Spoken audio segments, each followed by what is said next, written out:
Hi అండి, అందరికీ నమస్తే. Welcome back to Shailu specials. Sankranti పండుగ వచ్చిందంటే చాలు పిండి వంటల హడావిడి మొదలైపోతుంది. ఈ సంక్రాంతికి మీ ఇంట్లో ఈ పిండి వంటలు ట్రై చేసి చూడండి, ఇంట్లో అందరికీ బాగా నచ్చుతాయి. మరి ఇంకెందుకు లేట్, స్టార్ట్ చేసేద్దాం.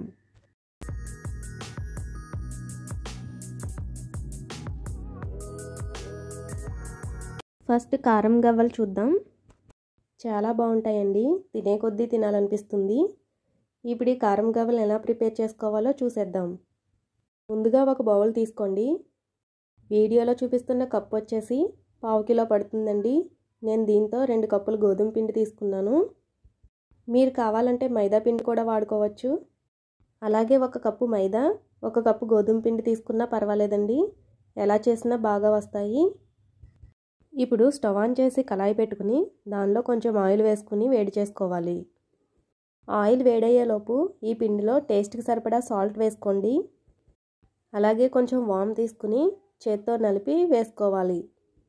ఇప్పుడు దీనిలో 1 టేబుల్ స్పూన్ కారం వేసుకుని అంతా కలిసేలాగా ఒకసారి కలుపుకోవాలి. ఇలా కలుపుకున్న తర్వాత ఆయిల్ బాగా హీట్ అయింది కదండి, ఇప్పుడు ఆయిల్ను ఈ పిండిలో వేసి కలుపుకోవాలి.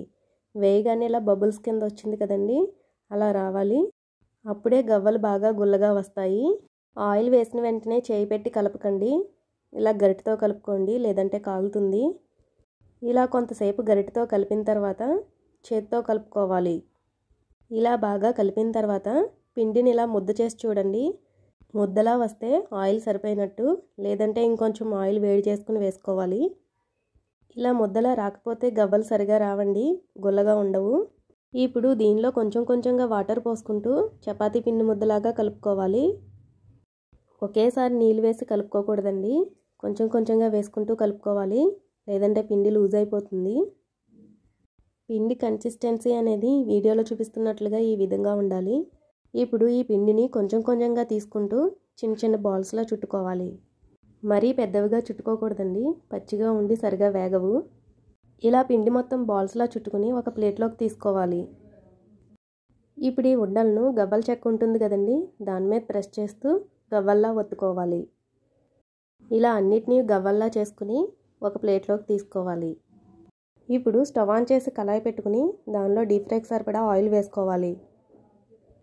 ఆయిల్ హీట్ అయిన తర్వాత ఈ గవ్వలను వేసి ఫ్రై చేసుకోవాలి. మొత్తం ఒకేసారి వేసుకోకండి, ఆయిల్కి సరిపడా వేసుకుని వేయించుకోండి. వేసిన వెంటనే కదపకూడదండి, కొంచెం ఫ్రై అయిన తర్వాత గరిటెతో కలుపుకోవాలి. మంటను మీడియం అండ్ లో ఫ్లేమ్లో అడ్జస్ట్ చేసుకుని వేయించుకోవాలి. వీటిని గోల్డెన్ బ్రౌన్ కలర్ వచ్చేంత వరకు వేయించుకోవాలి. ఇలా ఫ్రై అయిన తర్వాత వీటిని ఒక ప్లేట్లోకి తీసుకోవాలి. అలాగే మిగిలిన గవ్వలను కూడా ఈ విధంగా ఫ్రై చేసుకోవాలి. వీటిని కూడా గోల్డెన్ బ్రౌన్ కలర్ వచ్చేంత వరకు ఫ్రై చేసుకోవాలి. ఇలా ఫ్రై అయిన తర్వాత వీటిని ఒక ప్లేట్లోకి తీసుకోవాలి. ఇప్పుడు వీటిని ఒక బౌల్లోకి తీసుకుని దీనిలో 1/2 టీ స్పూన్ కారం, అలాగే 1/2 టీ స్పూన్ ధనియాల పొడి వేసుకుని ఒకసారి కలుపుకోవాలి. గరిటెతో కలపడం కన్నా ఇలా చేత్తో కుదిపితే కారం గవ్వలకు బాగా పడుతుందండి. ఇంతే ఫ్రెండ్స్, ఎంతో టేస్టీగా ఉండే కారం గవ్వలు రెడీ అయిపోయాయి. కరకరలాడుతూ చాలా బాగుంటాయండి, మీరు కూడా ఒకసారి ట్రై చేసి చూడండి.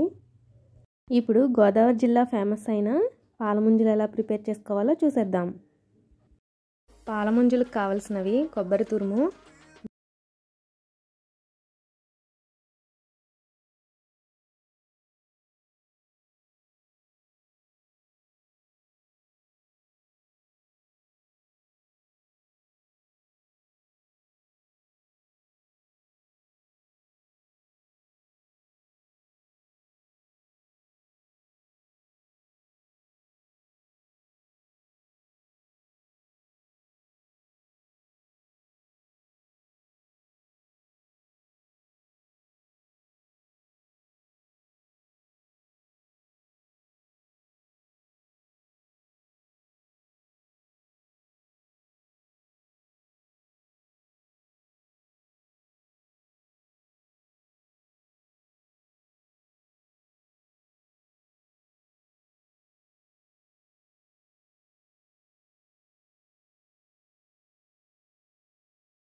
చేసి దీన్ని పక్కన పెట్టుకుని కొంతసేపు చల్లారనివ్వాలి.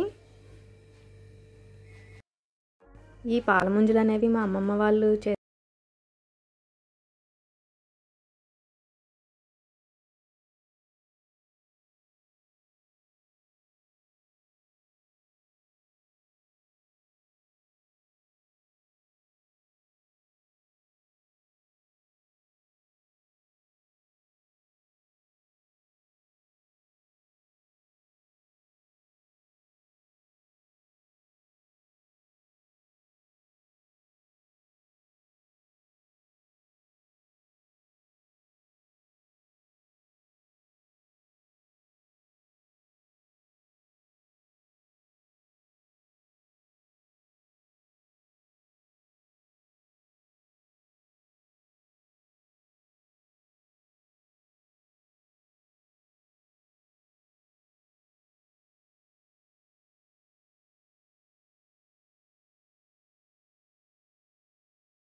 ఇలా బ్రౌన్ కలర్ వచ్చేంత వరకు వేయించుకోవాలండి. ఇలా ఫ్రై అయినాయి కదండి, ఇప్పుడు వీటిని ఒక ప్లేట్లోకి తీసుకుందాం.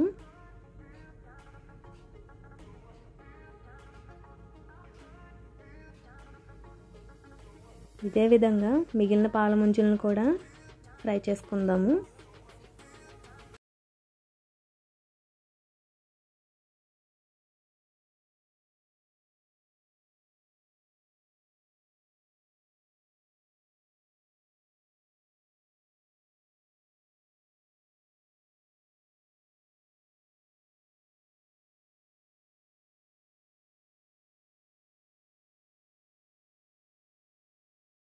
క్రిస్పీగా టేస్టీగా ఉంటాయండి. ఇప్పుడు ఈ చిట్టపడాలను ఎలా ప్రిపేర్ చేసుకోవాలో చూసేద్దాం. ముందుగా ఒక బౌల్ తీసుకుని దానిలో 2 గ్లాసులు బియ్యం పిండి వేసుకోవాలి.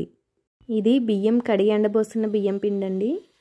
పొడి బియ్యం పిండితో చేస్తే సరిగా రావండి, విడిపోతాయి. ఇప్పుడు దీనిలో 1/2 టీ స్పూన్ వాము, అలాగే టేస్ట్కి తగ్గ సాల్ట్ వేసుకోవాలి. ఇప్పుడు కొంచెం మినప్పిండి తీసుకుని ఈ పిండిలో కలుపుకోవాలి. ఎక్కువ వేసుకోకూడదండి, కొంచెం వేసుకుని కలుపుకోవాలి, లేదంటే అప్పడాలు గట్టిగా ఉంటాయి.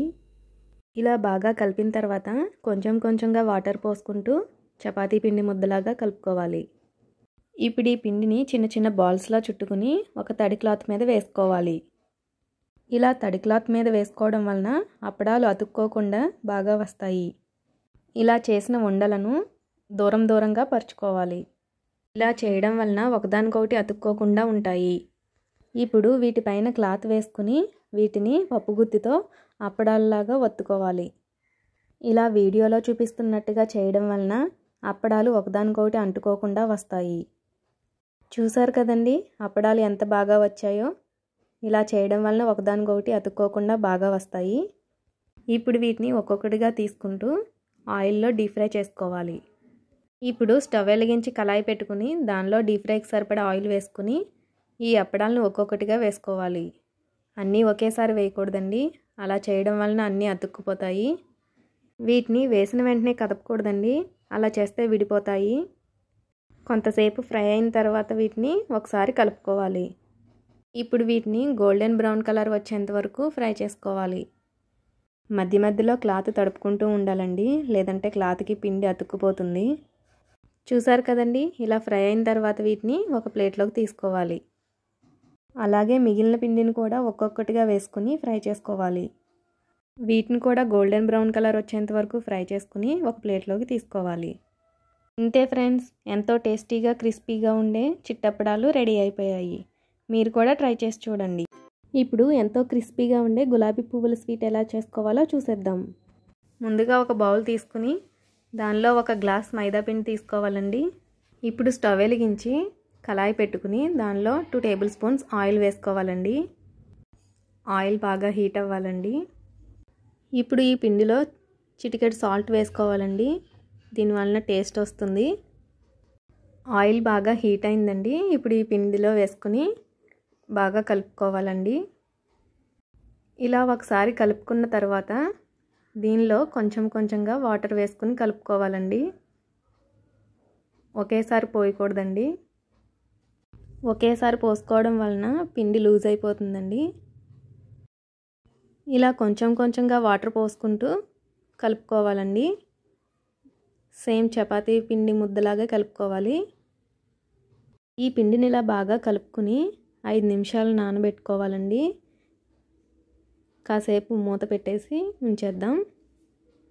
5 నిమిషాల తర్వాత ఈ పిండిని చిన్న చిన్న బాల్స్లా చుట్టుకోవాలండి. ఇప్పుడు దీనిని పొడిపిండి అద్దుకుంటూ చపాతీలా చేసుకోవాలి. ఏదైనా బాక్స్ మూత ఉంటుంది కదండి, దాంతో ఇలా చపాతీ మీద నొక్కిపెట్టి ఉంచాలి. ఇలా చేయడం వల్ల చపాతీ రౌండ్గా వస్తుందండి. ఇలా అన్నీ చపాతీలాగా చేసుకుని ఒక ప్లేట్లోకి తీసుకోవాలి. ఇప్పుడు గులాబీ పువ్వులు చేయడానికి 2 చపాతీలు తీసుకుని ఒకదానిపైన ఒకటి ఉంచి హాఫ్కి ఫోల్డ్ చేసుకోవాలి. మళ్ళీ దాన్ని హాఫ్కి ఫోల్డ్ చేసుకోవాలి.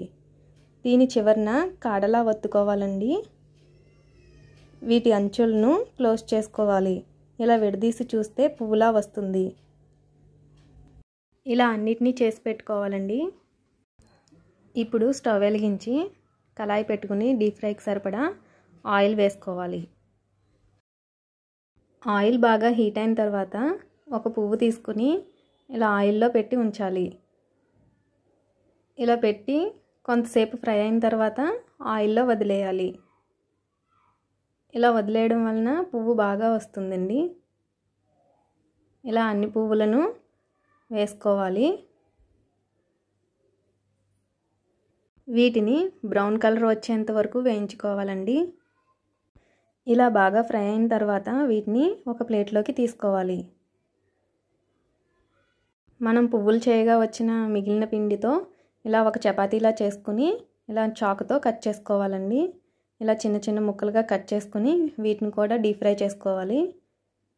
అలాగే వీటిని కూడా బ్రౌన్ కలర్ వచ్చేంత వరకు వేయించుకోవాలండి. ఈ చిప్స్ కూడా చాలా బాగుంటాయండి. మీరు కూడా ట్రై చేసి చూడండి. ఇవి ఫ్రై అయినాయి కదండి. ఇప్పుడు వీటిని ఒక ప్లేట్లోకి తీసుకుందాం. ఇప్పుడు పంచదార పాకం కోసం స్టవ్ వెలిగించి ఒక గిన్నె పెట్టి 1/2 గ్లాస్ వాటర్ పోసుకోవాలండి. 1 గ్లాస్ పిండికి 1 గ్లాస్ పంచదార సరిపోతుందండి. ఇలా పంచదార కరిగేంత వరకు కలుపుతూ ఉండాలి. దీనిలో 1/2 టీ స్పూన్ ఇలాచీ పౌడర్ వేసుకుని ఒకసారి మళ్ళీ కలుపుకోవాలి. దీనికి తీగపాకం వస్తే సరిపోతుందండి. ఇలా వేలుతో పట్టుకొని చూస్తే తీగలా వస్తుందండి. ఇప్పుడు దీనిలో పువ్వులను వేసి ఒకసారి బాగా కలుపుకోవాలి. పాకం సరిగా పట్టేలా చూసుకోవాలండి. ఇలా వీటిని బాగా కలుపుకుని ఒక ప్లేట్లోకి తీసుకోవాలి. చాలా బాగుంటాయండి ఇవి క్రిస్పీగా. మీరు కూడా ఒకసారి ట్రై చేసి చూడండి. ఇప్పుడు మిగిలిన చిప్స్ కూడా ఈ పాకంలో వేసి ఒకసారి కలుపుకొని ప్లేట్లోకి తీసుకోవాలి. ఇంతే ఫ్రెండ్స్, ఎంతో టేస్టీగా ఉండే గులాబీ పువ్వుల స్వీట్ రెడీ అయిపోయింది. మీరు కూడా ట్రై చేసి చూడండి. ఈ వీడియో మీకు నచ్చినట్లయితే ప్లీజ్ సబ్స్క్రైబ్ శైలు స్పెషల్స్.